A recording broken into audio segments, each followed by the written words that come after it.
Now we're ready for our main topic here on Mastering Dungeons this week. We are looking at Chapter 8, Running the Game.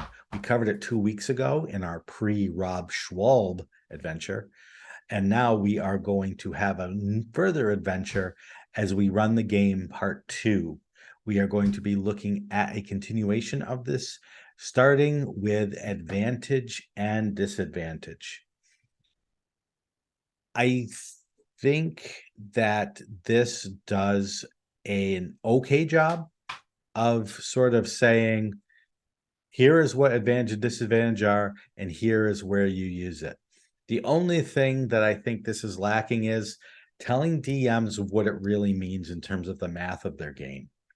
And maybe it's okay to hide the math there, but advantage and disadvantage can be so very powerful that some DMs, I think, feel the need to give advantage a lot based on just wanting their players to feel good, and then wondering why, how come my players are just destroying everything I put in their path? Well, if you're giving them advantage on like half of their rolls for different reasons, that could be why. Yeah, I mean, I was looking. I held up a number of different versions of DMGs because I was looking at them to sort of try to compare how DMGs approach things, and I thought it was particularly interesting the bridge between third edition and 3.5. The third edition has the the game section, and it's full of going through sort of things like poison, and here's the rule for it, and here's how you adjudicate it, and all of that. And then in 3.5, it takes that kind of really granular stuff and puts it elsewhere in the book. And then what it really Mhm. says about running the game is kind of here's how to make decisions, here's how to approach larger things like pacing and so on. And I kind of like that approach. Mhm. Um, I think this book struggles with whether it's covering the nitty gritty or the approach, right? If I look at something like Mike Shea's Lazy Dungeon Master, this is all approach. And I mean, somewhat easy to say Mhm. that because he doesn't have to do the core rules. He can play off of them. Those Yep. are in the DMG or in the Player's Handbook. But I feel like this inspiration section would be really valuable if it was giving me more on the approaches and what fun things I can do with it and how to make it really sing and things like the impacts of them and less about the granular nitty gritty of the rules. Like I think that probably should be wherever it is that you want to cover it. Maybe it's in the player's handbook, but not here. I don't know if you feel that way. I didn't feel like this was too nitty-gritty. Maybe some of the other parts were. Hmm. I'm trying to look at the exact text here for inspiration. What part did you feel was too nitty-gritty in terms of either advantage and disadvantage or inspiration? Um,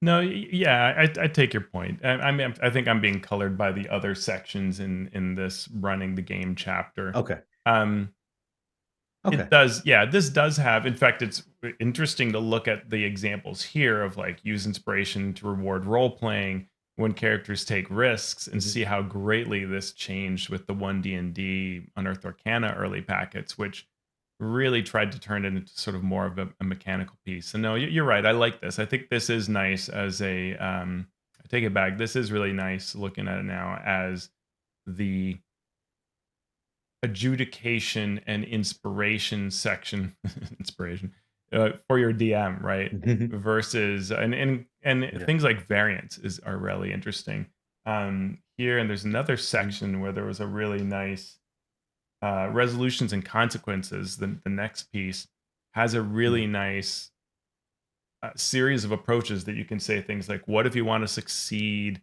with a consequence, right? If what if you want to fail with a success at a cost, and and that is really nice, right? Where it's not the nitty gritty rules, it's this advocacy and instruction on how to play the game. That's nice. Mhm. Yeah, I thought the resolution and consequence section was very interesting because, as we have talked about before, D&D is very much a pass-fail game. Mhm. And we've seen other games, many of which we've talked about on other shows, that codify the idea of success at a cost, that codify degrees of failure, and make it so it's not just the DM having to make something up, although sometimes it is, but there's actual mechanics, like with a Powered by the Apocalypse game, where you either get a 10 plus and succeed and get what you want, or you're in this gray area where, okay, you succeed, but here's three things on the list, you have to choose one of them. Or you fail, but you get to choose one of these things as a minor success. And so somewhere between that codification, making it a hard and fast rule, and leaving it up to the game master or sometimes the player to come up with this success at a cost or a degree of failure, can be tough. Yeah. And so I like what it says. I feel like there might have been another paragraph or two. Yeah. Uh, But so yeah, yeah. it may be okay for D&D, right? Like when you're playing the Star Wars, what's it called, Edge of the Empire, right? With the dice, where Mhm. so often you're Yeah. coming up with but a complication, right? That Mhm. forces you to much more often be thinking about what to come up with and put into your game. And that's where I think you really need almost like a training course in your instruction manual to really support that kind of play. And I've seen DMs really struggle with it when I play Star Wars games with the latest rule system.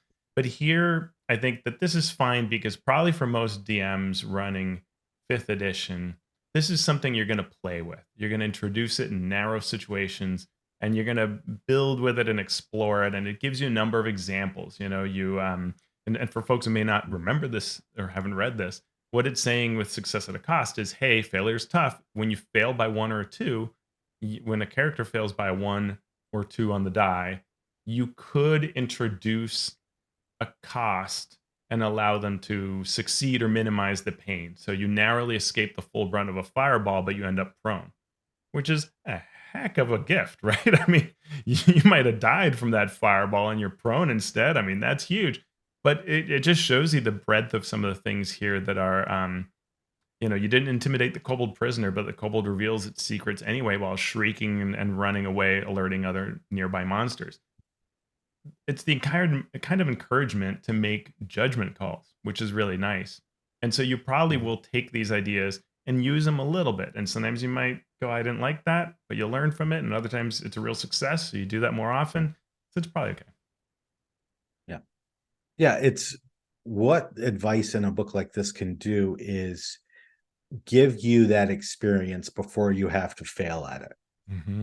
So, you know what I'm Yeah. saying? It's like Yeah. you think, okay, this is going to be really cool, and you try it, and then you realize that, oh, every time they failed by one or two, I let them have a success and I threw in a consequence. But you know what? The consequences that right, the one was you stab at the bugbear, you miss by one. Okay, we're going to let the attack hit, but the bugbear disarms you.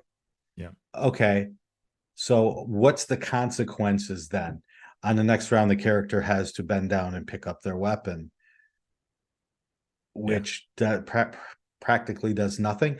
And so they use the phrase. Let me make sure I find it here.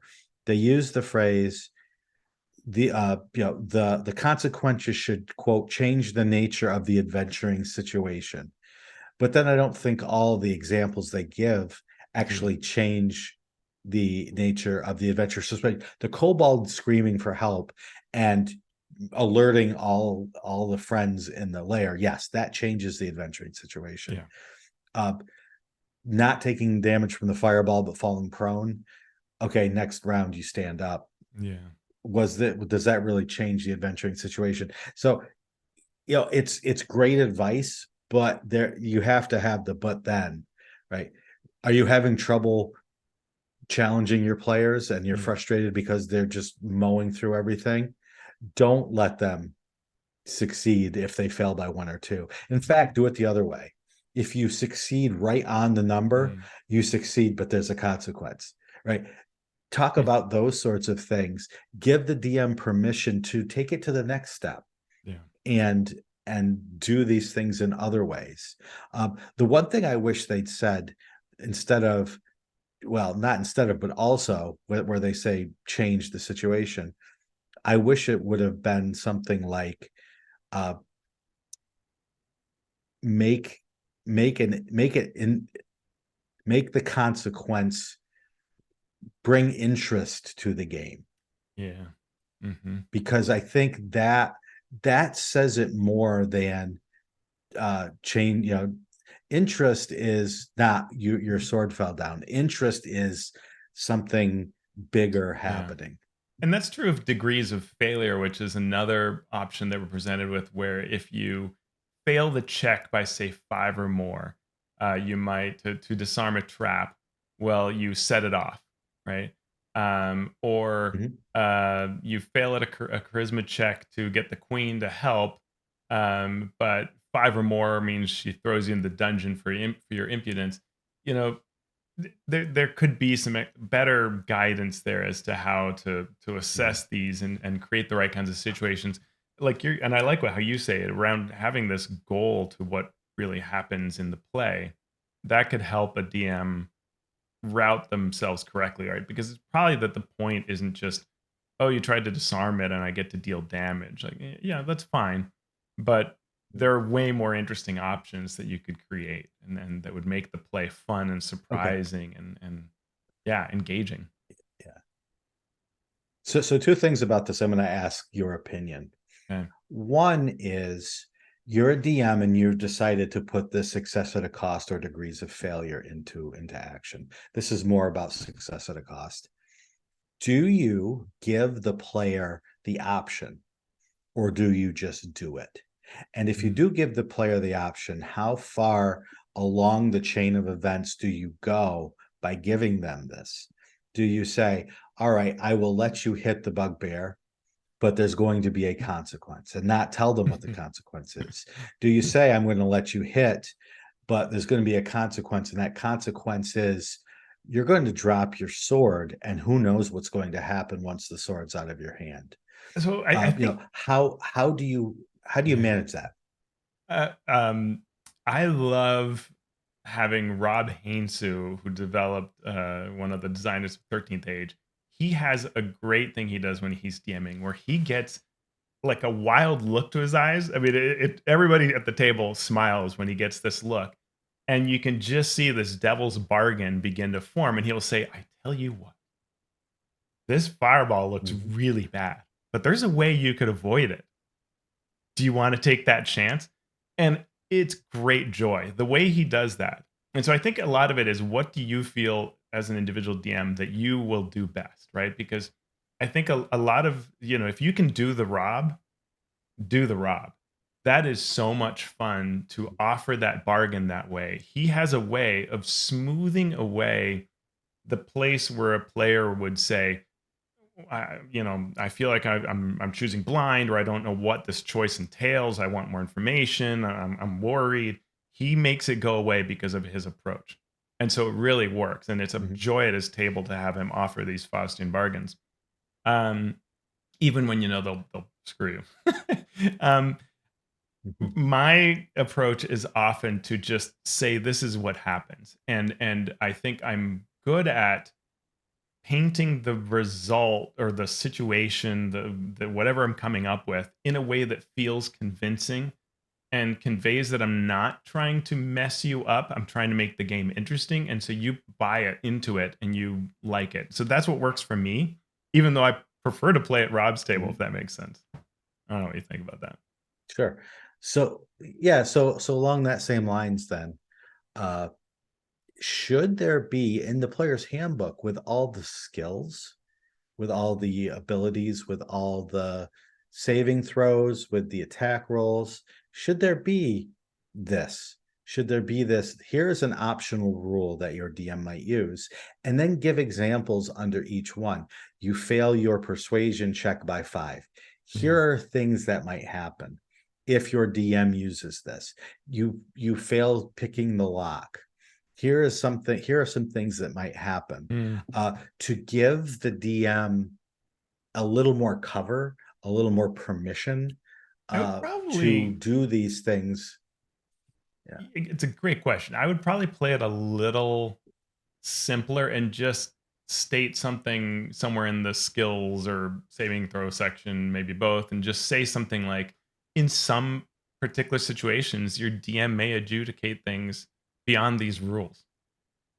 And I think it is good to state that because when I read this chapter the very first time, I remember thinking to myself, huh, you do this at some tables and at conventions and such, people are going to say that's not in the rules, and then you're going to be arguing about this, and it's like, well, it is in the rules, yeah, but that what is this? You're just it can Mhm. be difficult, and I think maybe there could be advice here to the DM or a little bit of a caution that, hey, your players might not expect this, and you want to somehow convey that you are on their side when you do these things. You are creating a fun, engaging experience, not tricking them, not pulling the rug out from under them. Yeah. And so if you put something to that nature, speaking to that in the player's handbook, then I think players are more prepared for it. Yeah, that's a fine answer. I have opinions, maybe, Yeah. but I don't have enough information to. No, I don't have enough information. This would be something I would rather hear from game masters and players Yeah. about whether it would be good, a net positive or negative to do that for the various positive and negative reasons. Yeah. And then, the final part of this after degrees of failure is critical success or failure. We all know what happens if you roll a 1 on an attack roll. We all know what happens if you roll a 20 on an attack roll. But if you roll a 1 or a 20 on a saving throw or on an ability check, nothing special is supposed to happen by the rules. But maybe you add something. One thing that we see a lot of people, especially old school players, want are fumble tables for attack rolls. If you roll a 1, not only do you automatically miss, but something bad happens. And some people think they're so much fun, and some people think they're fun until they actually use them, and the table says, "Oh, you rolled a 1, you just lopped your own head off." They tend to think they're less fun then. Yeah, I think what I would have liked to have seen here in this paragraph is speaking to the difference between a mechanical setback and more of a story one. So what I will often do when there's a 1 or a 20s, I will give a story setback or praise or reward, something that makes you feel good or bad about it, right? So, you get a 20 on that saving throw and you just see the enemy spellcaster, wither as they see how strong you are, right? Something that would give you confidence, feel cool as a player, right? Something along those lines, right? Or that the one might result in some sort of situation that you could role play off of how you feel around the doubt you may have and so on, but not a real mechanical, like the example here of rolling a 1 to pick a lock and breaking your thieves tools. I could see a lot of players not enjoy that, right? Like, when am I going to get to buy thieves tools again, right? Thanks, Mhm. um Or I'm in a city and I can just go around the corner and buy a new set, and so there really was no consequence. Yeah, one or the other. why don't you need a license to buy thieves tools Yeah, anyway? exactly. You should need to, yeah, you should need to register those thieves tools. So that was the first part of this section that we were dealing with, and then we get on to a section fondly known as exploration. Mm. Teos, you might have a few things to say about this. I mean, first of all, why was this not in chapter 5, the wilderness section? Um, because those deal with a number of environments.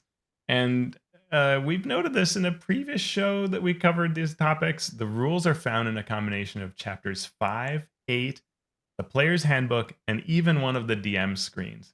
So, going over this briefly, the exploration section here covers using a map. It talks about the slow, normal, and fast pace of travel, depending on what the scale thing is. Like a city, 1 square is 100 feet, or hex, whatever, 1 mile for a province, things like that. Special travel pace, so rules for special travel paces, just flying or ships, which is kind of duplicative of what's in chapter 5. I don't know why it's here again. Choose one, put it in that place. Visibility outdoors. So things like outdoors, you can see 2 miles in a clear day, but 40 miles if from a significant height. Rain cuts visibility down to 1 mile, fogged 100 to 300 feet. Again, fine, but I don't know why this wasn't in that earlier section. Like, choose one, put it there. and also still confusing with what's in the player's handbook. Noticing other creatures is really interesting. So if you are stealthy, you know how to pose with your dexterity, stealth versus wisdom perception, passive wisdom perception.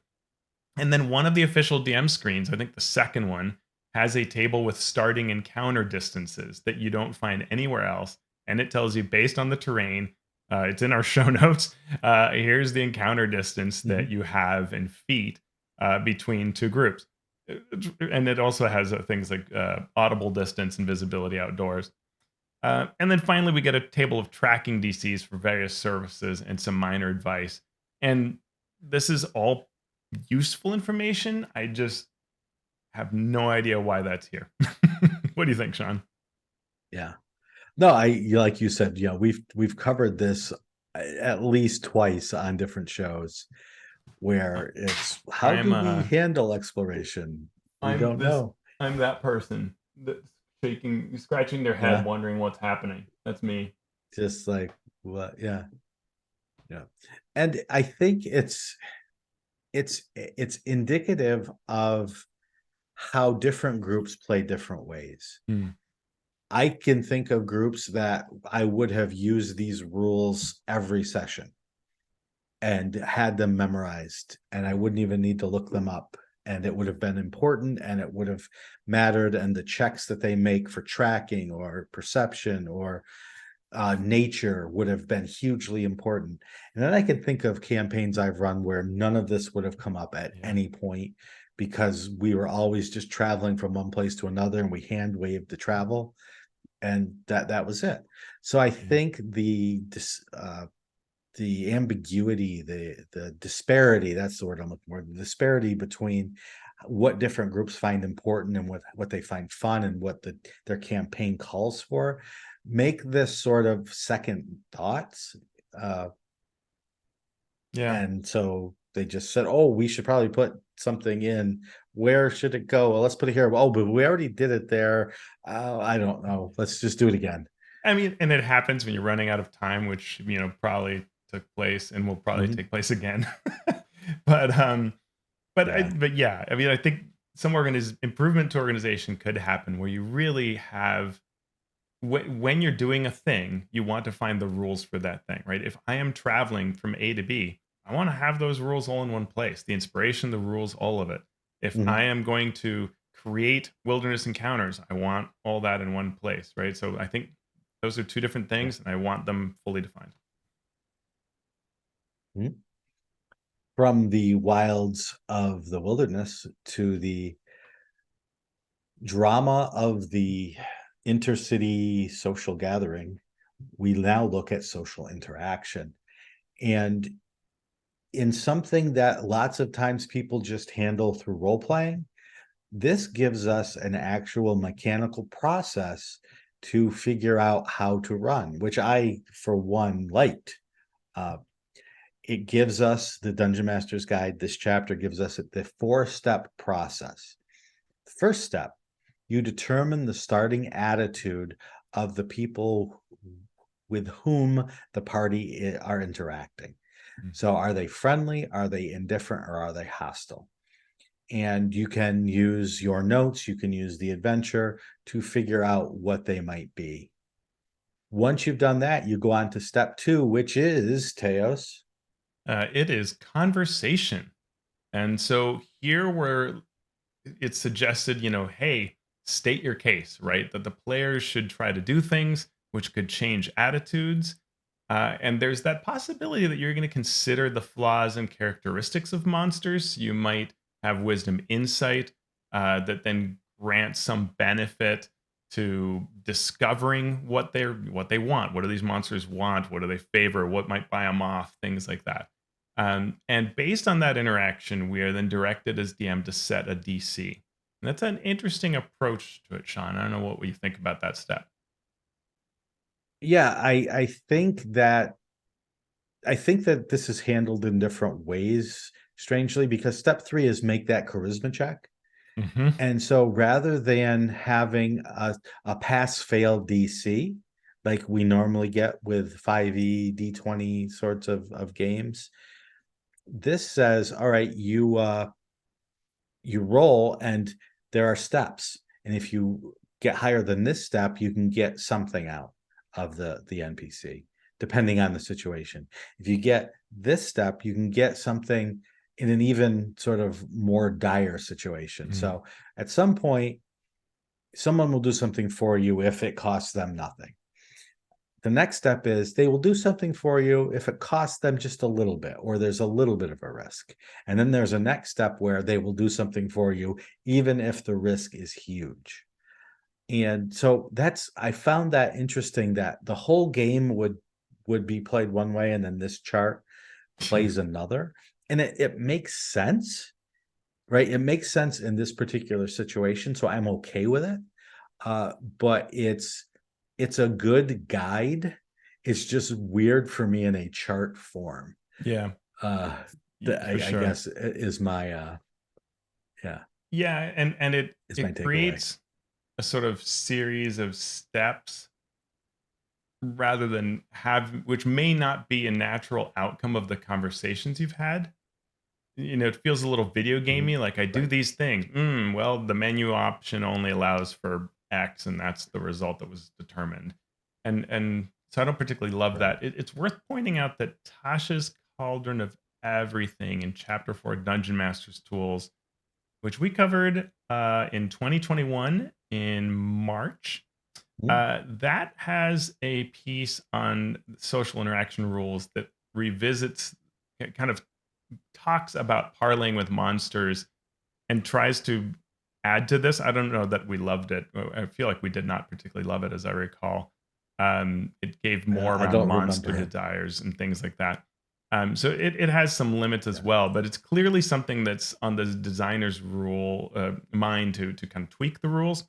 We also saw in the Mhm. Unearthed Arcana playtest packets as part of the one D&D early efforts a I forget what the name of it is, but it's like uh, it's not convinced, but it's like an action you take to get someone to do a Yeah. thing, and it sort of replaces Mhm. this with a more direct DC that is opposed, and you're getting them to do the thing you want. And influence, I think it's the influence action. Um, I don't know that I love that either. I would like I would like this tweaked. I don't exactly know how I want it tweaked, but I think it's helpful to frame it like I like how the step one of determine the starting attitude. That's a good way to wrap your head around it. I think the idea of Yeah. encouraging conversation and thinking through both on the DM side and the player's side, can you figure out what these creatures are motivated and want is really good. And Mhm. then something needs to happen differently there to create more organic outcomes, more fun, more engagement. That's not just a, well, this is what you get. I don't Yeah. No, it's a system that could be very mechanized and in a good way, very mechanized in a good way, but not everybody wants to play the game that way. And some people outright oppose know. play that way, Yeah. right? They don't want to roll to see if they can convince the ogre to leave the city alone. They want to role play that out, Yeah. and that's okay too. And so I think I would love to see a a dual branching tree Mm, of you want to do this mechanically, mm, here's a process, and start with this, go into a little more detail. How do you figure out what the ogre might want? You might have to do insight checks, you might have to do nature checks, you might have to do investigate checks to notice that the ogre is limping. yeah. And really what the ogre needs is to have the thorn removed from his Right. foot, Right. and then he will, that sort of That classic. thing. Yeah. Show Yeah.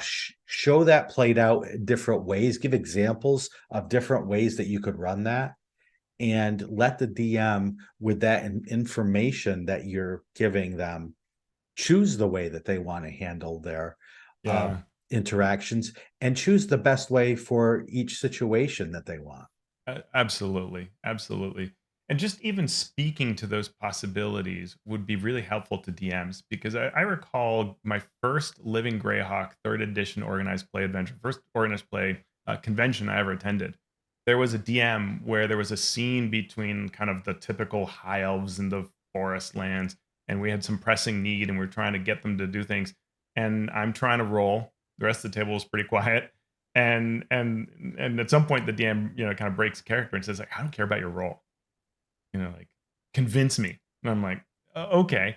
And so I gave an impassioned speech, and then the elves were like, okay, we hear your Mhm. words, we sense the conviction, we will give you an opportunity. And then the thing progressed, and I thought like, oh wow, that was really interesting that this person so wanted to create that kind of a role-playing experience versus a roll a die experience. And that's Right. not clearly for everybody, but it made a big impression on me, and I Mhm. greatly enjoyed the moment. But just even speaking to that possibility is important, and I think the codified version in Unearthed Arcana sort of shuts down that breadth of possibilities even further than what these rules do, which is a danger because you want to Yeah. clearly speak to when that they have these options, right? That the game can work in different ways, and that players will like different things. I mean, Mhm. because one of the things that happens, and it's not like players are bad or good or anything, but you may derive a lot of your pleasure from how cleverly you built up a really good negotiating character with all these great skills. So you want to roll. That's the payoff for all that Mhm. investment. Yeah. That's totally logical, right? I built this Right. character to be a master negotiator, Mhm. and Bob just gets to say whatever they want, and it's a good idea, so Bob wins. Like what? Like I made this negotiator character. What's happening here, right? I want to roll, and I'm by the way, I don't Yeah. like to speak when I play. So, Yeah, for sure. Yeah, and that's something that really needs to be told to DMs mhm, so each DM can handle things in the best way possible for the situation, for their players, for themselves, and so on. Last but not least, we're not going to get all the way through this chapter today, but we will talk about objects and stats for objects. And you might say, well, what could be possibly even remotely interesting or thought provoking about this? Well, that's why you come here. uh-huh, So what are we given here? We're given stats for objects and armor classes that you would need to hit in order to damage or break them. Each object type or size has hit points, whether they are tiny, small, medium, or large, and fragile or resistant. So a tiny, fragile thing will only have 2 hit points, whereas a resilient, large object like a cart would have 27 hit points. Then we get rules for huge or gargantuan objects and what you need to do to track those, dividing them into different parts. So a gargantuan statue might be toppled only when its large legs are reduced to 0 hit points. Uh, mhm, there's talk about objects and damage types. So objects do not take poison or psychic damage, but fire damage may work very well against paper, whereas bludgeoning might work well against glass, but not against leather. And then damage thresholds, that some objects may have a threshold that you must get over with any single attack in order to damage it at all. But once you meet that threshold, it takes the full amount of damage. Pretty straightforward. yeah, it's one of those sections that you Go ahead don't. if you had something to say. Yeah, well, you don't care about this at all until you suddenly super need it.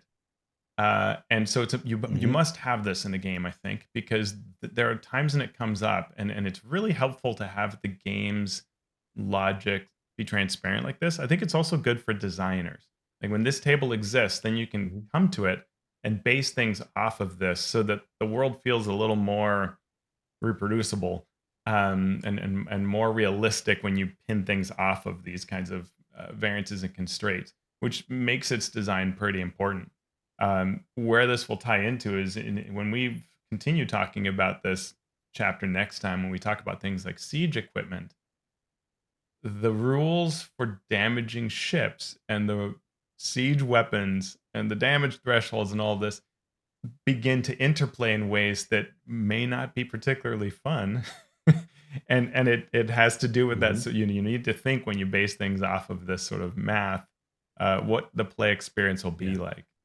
And that's where I think this could have a little Yep. more guidance about not just the reality of the situation, but the gameplay of it, right? The situation of it. Because yes, we might say a Mhm. stone statue is this way. And you could argue it a couple ways, right? Like, oh, it has a damage threshold, or it doesn't, or just like you said, take down the legs is all you need to do.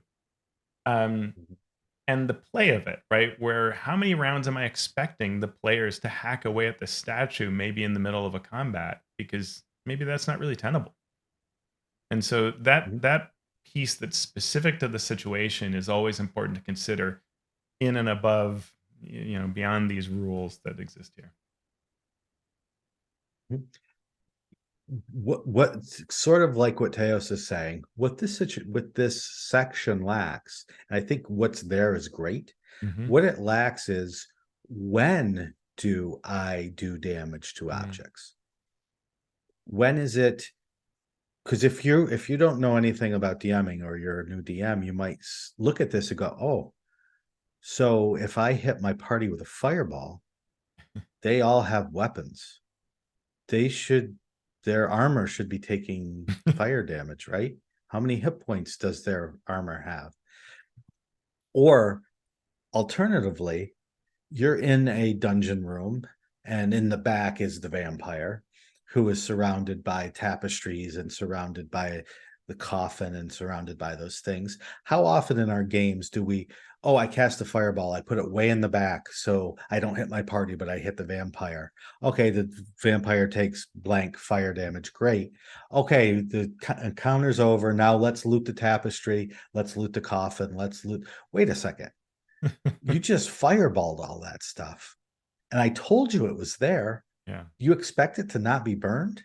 Right? That sort of thing belongs in this section you're right right. here. Yeah, yeah, Um, and yeah. so it's sort of important to give what you should consider as a game master as you are thinking about and looking at these things. Yeah, that's a great point because yes, maybe for example that vampire's coffin would have been burned, so the vampire better have a backup coffin somewhere, and probably would Mhm. because the problem. Exactly. And next time, we will continue with this chapter full of such great information and interesting topics to talk about. So, thank you for listening to that. And thank you to our patrons who are out there supporting us in our efforts to bring joy and grace and beauty and knowledge to you in your D&D and role-playing game life. So thank you to our Master of Dungeon supporters. We really do appreciate your support. Thank you to our Master of Realms supporters. You are listed in our show notes. And to our Masters of the Multiverse, well, you know what's coming next. Keith Ammon of The Monsters Know What They're Doing, Craig Bailey, Steve Bissonette, Merrick Blackman, Evil John, DM Chad, Darren Chandler, Seth Eckel, Andy Edmonds at Nerdronomicon, The Mighty Jerd, Ben Heisler and Paige Lightman, Sean Hurst, Chad Johnson, Brian King, Jim Klingler, aka DM Prime Mover, Chad Lynch, the Mathemagician, Eric Mengi, the Micro Ant, Sean Molly, Falcon Neal, Post Fiction RPG Audio, Chance Russo at Drago Russo, Ross Sandberg, Andy Shockney, Krishna Samose, Joe Tyler, James Walton, and Graham Ward. Thank you so much for your support. You can join these folks and help us out by becoming a patron by going to patreon.com/masteringdnd. You get access to our Discord, where we have some amazing conversations about design, about the RPG industry, and we love communicating with folks there. If you can't support us via Patreon, we still love you. And you can help us out by giving us a review on Apple Podcast, or you can go to YouTube and you can click subscribe, and that will help us along our journey. Teos, where can people find you? Find me this weekend at PAX, but also at alphastream.org. It's true. Sean, where do we find you? Oh, I am at all the places. I am still on Twitter, XYZ. I am on uh Mastodon. I am on Blue Sky. I think I'm on something else, but I don't even know what it is. I go to YouTube to check out comments.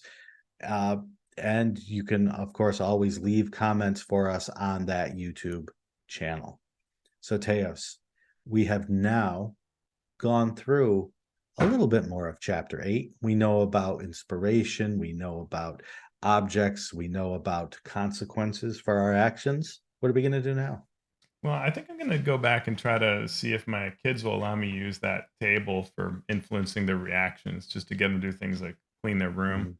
Mhm. I'll just have them roll, I'll roll, and we'll decide whether they have to clean their room right now. Mhm. I strongly suggest you roll with advantage. Mm, good call.